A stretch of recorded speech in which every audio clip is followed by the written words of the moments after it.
জামালপুরে ইউপি সদস্য আহসান আলী হত্যাকারীদের ফাঁসির দাবিতে সংবাদ সম্মেলন করেছে নিহতের পরিবার।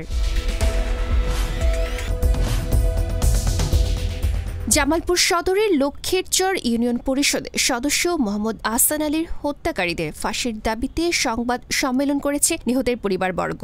আজ দুপুরে জামালপুর প্রেস ক্লাব মিলনায়তনে অনুষ্ঠিত সংবাদ সম্মেলনে বক্তব্য রাখেন নিহতের ছোট ভাই বকুল হোসেন, স্ত্রী শিল্পী বেগম, জামাতা শহীদুল ইসলাম। তাদের অভিযোগ, পূর্বশত্রুতার জেরে গত 31 আগস্ট লক্ষ্মীরচর ইউনিয়ন পরিষদের কাজ শেষে মোটরসাইকেলে বাড়ি ফেরার পথে সন্ত্রাসীরা আহসান আলীকে কুপিয়ে হত্যা করেছে। এই ঘটনায় জামালপুর সদর থানায় 30 জনের নামে হত্যা মামলা দায়ের করা হলে পুলিশ এখনো পর্যন্ত কোনো আসামিকে গ্রেফতার করতে পারেননি। নৃশংস এই হত্যাকাণ্ডের সাথে জড়িতদের ফাঁসি দাবি করেন নিহতের পরিবারের সদস্যরা।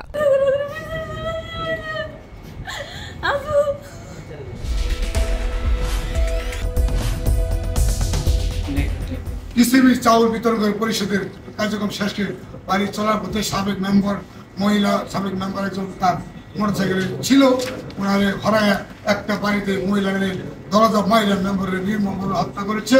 আমরা এই হত্যার তীব্র নিন্দা জানাই এবং বিচার চাই, তাদের আইনের আমরা ফাঁসি চাই।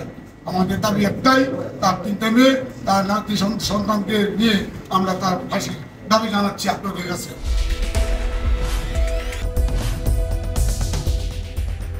হাসান লায়ন, গণমানুষের আওয়াজ, জামালপুর।